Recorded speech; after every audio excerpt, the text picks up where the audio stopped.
Students, আমি তোমাদের দাদা, তোমাদের স্যার, তোমাদের mentor Pappu Sarkar. Welcome to your channel ফিজিজি ইটস ইউর ফ্যামিলি। তোমরা যারা যারা 2024 কলেজে অ্যাডমিশন নিচ্ছ সেন্ট্রালাইজ পোর্টালের মাধ্যমে, তাদের মপ আপ রাউন্ডের রেজাল্ট চলে আসছে। অর্থাৎ তোমরা মপ আপ রাউন্ডের জন্য সেকেন্ড বার অ্যাডমিশনের জন্য যে মপ আপ রাউন্ডের অ্যাপ্লিকেশন করছিলা, সেটার কিন্তু রেজাল্ট পাবলিশ হয়ে গেছে। অর্থাৎ তোমাদের মপ আপ রাউন্ডের ফার্স্ট মেরিট লিস্ট চলে আসছে, যেখানে তোমরা দেখতে পাচ্ছ যে তোমাদের যে প্রেফারেন্স লিস্ট সাজিয়েছিলে মপ আপ রাউন্ডের জন্য, সেই প্রেফারেন্স লিস্টের মধ্যে কোন প্রেফারেন্সটা তোমাদের আসলো, অর্থাৎ কোন কলেজে কোন সাবজেক্ট তোমরা পেয়েছো। এবার এই যে যখন এই সাবজেক্টের অ্যালোকেশন লিস্ট চলে আসলো, এইবার সাবজেক্ট অ্যালোকেশন লিস্ট আসার পর তোমাদের কিন্তু অ্যাডমিশন নিতে লাগবে। এই অ্যাডমিশন প্রসেসটা 20 আগস্ট থেকে 23 আগস্ট অব্দি চলবে। অর্থাৎ তোমাদের 23 আগস্টের মধ্যে তোমাদের অ্যাডমিশন নিতে লাগবে। অ্যাডমিশন নেওয়ার জন্য কি করতে লাগবে, তোমাদের ফিস পেমেন্ট করতে লাগবে। এবার যে যেটা কলেজে তোমরা চান্স পেয়েছো, সেই কলেজটাই তোমাদের সবার কিন্তু অ্যাডমিশন নিতে লাগবে। অ্যাডমিশন নিয়ে নাও। এবার তোমাদের যদি এমন কারো হয় যে তোমার 3 নাম্বার প্রেফারেন্স লিস্টে আসছে, এবার তুমি 1-এ বা 2-তে যেতে চাও, তাহলে কি করতে পারবে, তোমাদের এখন যখন অ্যাডমিশনে ফিস পেমেন্ট করবা, ফিস পেমেন্ট করার সময় তোমাদের ওইখানে অটো আপগ্রেডেশন একটা অপশন আসবে। ওখানে ইয়েস করলে তুমি পরবর্তীতে 3 নাম্বারে যদি এখন চান্স পাও, তাহলে তোমরা 2 নাম্বার বা 1 নাম্বারে পাওয়ার সুযোগ থাকবে। তার জন্য তোমাদের সেটার হচ্ছে মেরিট লিস্ট পরবর্তীতে পাবলিশ হবে। কিন্তু যদি এমন হয় যে কারো মেরিট লিস্ট এখন যেটা পাবলিশ হয়েছে সেটাই তোমাদের 1 নাম্বার প্রেফারেন্সে চলে আসছে, তাহলে কিন্তু তোমাদের হচ্ছে ওইটাতেই অ্যাডমিশন নিতে লাগবে। ওইখান থেকে আর উপরে যাওয়ার কোনো চান্স নেই, বা ওখান থেকে নিচে আসার চান্স নেই। সো তোমাদের যদি 3 নাম্বারে কারো চলে আসে, তার নিচে কিন্তু কোনো কলেজ, পছন্দের কলেজ বা সাবজেক্টে আর যেতে পারছো না, সেই 3 নাম্বার বা তার উপরে তোমরা যেতে পারো। ঠিক আছে? তাহলে যাদের যাদের যে কলেজটায় তোমরা চান্স পাচ্ছ সেটা যদি পছন্দ না হয়, সেই তোমাদের পছন্দের কলেজটা বা পছন্দের সাবজেক্টটা যদি তার উপরে থাকে, তাহলে তোমরা কি করো, অটো আপগ্রেডেশন ইয়েস করে দাও এবং তোমাদের ফিস পেমেন্ট করে দাও। ফিস পেমেন্ট করার সময় একটা জিনিস মাথায় রাখতে লাগবে, সেটা তোমাদের কি করবো, আমি বলবো যে ইউপিআই দিয়া, অর্থাৎ গুগল পে, ফোনপে, পেটিএম, এগুলো দ্বারা পেমেন্ট করা তোমাদের কিন্তু একটু ঝামেলার হতে পারে। অনেক সময় ফিস পেমেন্ট হতে হতে অনেকটা বেশি টাইম লাগে। তার জন্য তোমরা কি করতে পারো, ডেবিট কার্ড বা নেট ব্যাংকিং বা ক্রেডিট কার্ড দিয়ে পেমেন্ট করতে পারো। সেটা তোমাদের সেফ অপশন হবে, তাড়াতাড়ি তোমরা পেমেন্ট করতে পারবা সহজেই।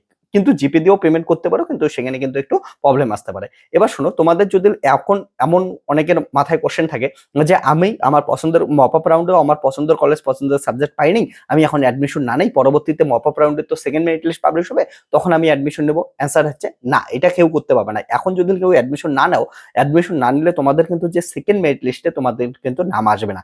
সেকেন্ড মেরিট লিস্টে তখনই নাম আসবে যদি তোমরা কি করো, এখন তোমরা অ্যাডমিশন নাও। অ্যাডমিশন নেওয়ার পর তোমরা কি করো হচ্ছে অটো আপগ্রেডেশন ইয়েস করে দাও, তারপরে কি হবে, তোমাদের সেকেন্ড মেরিট লিস্টে নাম আসবে। অ্যাডমিশন নেওয়ার পর যদি কেউ অটো আপগ্রেডেশন ইয়েস না করো, তারও সেকেন্ড মেরিট লিস্টে নাম আসবে না।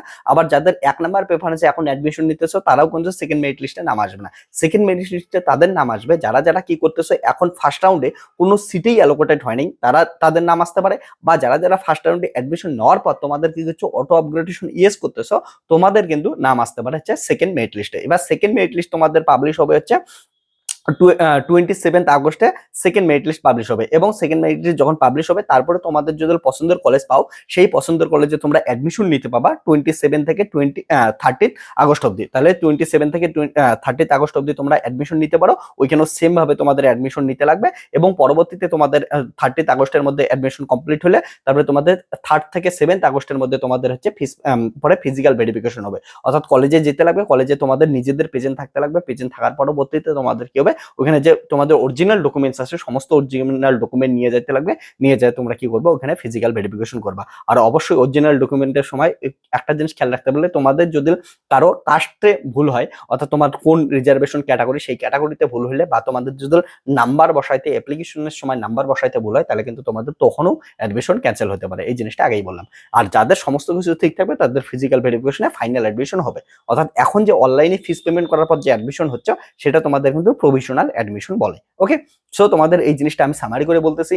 এখন তোমাদের যে মপ আপ রাউন্ডে কি হচ্ছে, অনেক স্টুডেন্ট এই মপ আপ রাউন্ডে ফর্ম ফিল আপ করছিল, কারণটা যে কলেজ অ্যাডমিশনের সেন্ট্রালাইজ পোর্টালের মাধ্যমে যখন হচ্ছিল, ফার্স্ট রাউন্ডে অনেকের পছন্দের কলেজ পাও নাই, বা অনেকেই কি হচ্ছে অনেক কারণে, বা তখন ফর্ম ফিল আপ করো নাই, অনেকেই মপ আপ রাউন্ডের জন্য অ্যাপ্লাই করছো।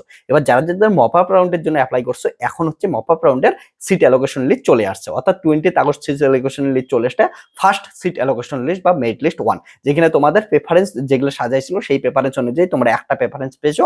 এবার ওই প্রেফারেন্সে তোমরা অ্যাডমিশন নিতে পারো। যদি সেটা ফার্স্ট প্রেফারেন্স হয়, অ্যাডমিশন হয়, ওইটাই তোমাদের ফাইনাল অ্যাডমিশন। যদি তোমাদের ফার্স্ট প্রেফারেন্স বাদে অন্য কোনো প্রেফারেন্স হয়, সাপোজ তোমাদের হচ্ছে 3 নাম্বার প্রেফারেন্স হলো, তাহলে তোমরা কি করতে পারো, 3 নাম্বার প্রেফারেন্সে অ্যাডমিশন নাও। তোমাদের যদি ফার্স্ট বা সেকেন্ড প্রেফারেন্সে যাওয়ার ইচ্ছে থাকে, তাহলে অটো আপগ্রেডেশন ইয়েস করে দাও। আর যদি কারো 3 নাম্বার কলেজটাই পছন্দ হয় তাহলে অটো আপগ্রেডেশন নো করে দাও, ওকে, দিয়ে ওইখানে ফাইনাল অ্যাডমিশন নিয়ে যাও। আবার যদি কেউ ভাবো যে 3 নাম্বারে তোমাদের ফার্স্ট প্রেফারেন্সে চলে আসছে, 3 নাম্বার প্রেফারেন্সে তোমাদের ফার্স্ট মেরিট লিস্টে চলে আসছে, তোমার হচ্ছে 4 নাম্বার কলেজ পছন্দ বা 5 নাম্বার কলেজ পছন্দ, পিছনে আর ব্যাক করার কোনো অপশন নাই, ওকে। তারপরে তোমাদের যদি এমন হয় যে এখনো কারো মেরিট লিস্টে নপআপ রাউন্ডেও ফার্স্ট মেরিট লিস্টে নাম আসে নাই, তোমাদের সেকেন্ড মেরিট লিস্ট সেটা হচ্ছে 27 আগস্ট হওয়ার আসার চান্স আছে, ওকে।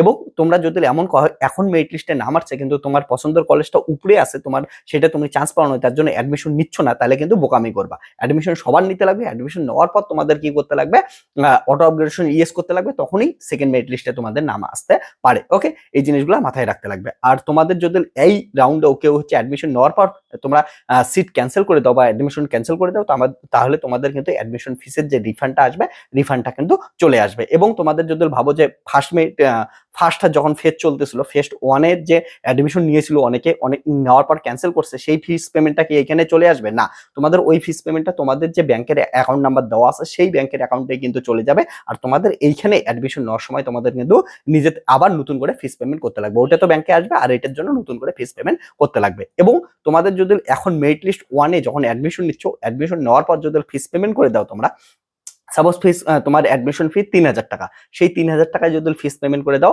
পরবর্তীতে তোমাদের অটো আপগ্রেডেশন ইএস করার পর তোমার পছন্দের কলেজ যখন অন্য প্রেফারেন্সের পেয়েছো পাবা, তখন যদি পাওয়ার পর তোমার সেই কলেজে যদি হচ্ছে 5000 টাকা তোমাদের অ্যাডমিশন ফিস হয়, তাহলে কিন্তু 2000 এক্সট্রা টাকা দিতে লাগবে।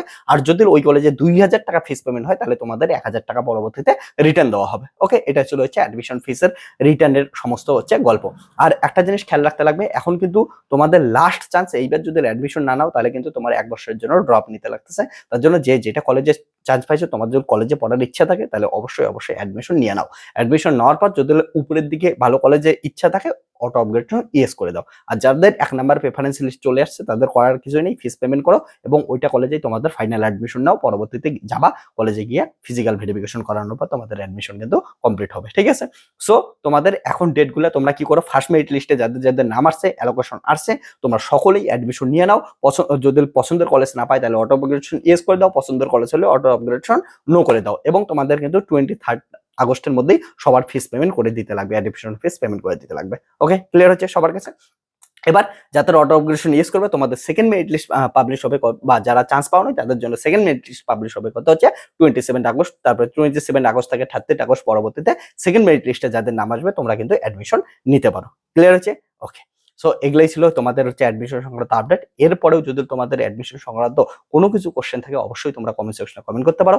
আর তোমাদের এখন যদি ফার্স্ট রাউন্ডে কেউ admission, first round in the sense first merit লিস্টে অ্যাডমিশন না হয়, তাহলে কিন্তু সেকেন্ড মেরিট লিস্টে আর যাওয়ার চান্স থাকবে না, এটা আবার বলে দিচ্ছি, এটা ভালো করে শুনে রাখো, পরবর্তীতে কিন্তু যেতে পারবে না, এইখানে অ্যাডমিশন কিন্তু সবার নিতে লাগবে, ওকে। সো অ্যাডমিশন সংক্রান্ত এমন যে কোনো ভিডিও দেখার জন্য তোমরা ফিজিক্স চ্যানেলটার সঙ্গে যুক্ত থাকো, বন্ধুদের সঙ্গে শেয়ার করো। তাছাড়াও তোমরা যারা এখন কলেজ অ্যাডমিশনের জন্য ফিজিক্স মেজর নিয়ে পড়াশোনা করতেছো, তোমরা ফিজিক্স চ্যানেলের সঙ্গে যুক্ত থাকলে এখানে প্রচুর ডেমো লেকচার দেখতে পাবা, এবং যে কোনো ইউনিভার্সিটি আন্ডারে যে কোনো কলেজে পড়াশোনা করলে তোমরা ফিজিক্স চ্যানেলে তোমরা ফিজিক্স পড়াশোনা করতে পারো, পেইড ব্যাচে জয়েন করতে পারো, সেখানে রেকর্ড প্লাস লাইভ লেকচার অ্যাপের মধ্যে পাবা, সেখানে তোমরা পড়াশোনা করতে পারো, খুবই ইন্টারেস্টিং ভাবে ফিজিক্স পড়তে পারো, এবং পরবর্তীতে ফিজিক্স রিলেটেড যে ক্যারিয়ারগুলো আছে, বিভিন্ন সাইন্টিফিক অফিসার থেকে শুরু করে বিভিন্ন ক্যারিয়ার, যেমন এনপিসিএল, আইপিআর, ওই এমডি, আইএমডি, প্রচুর ধরনের সাইন্টিফিক অফিসার, ডিআরডিওর, ইসরোর সাইন্টিফিক অফিসার তোমরা ইজিলি তোমাদের হতে পারো। তার জন্য অবশ্যই ফিজিক্স চ্যানেলের সঙ্গে যুক্ত থাকো। Tata bye bye, take care, দেখা হচ্ছে নেক্সট ভিডিওতে।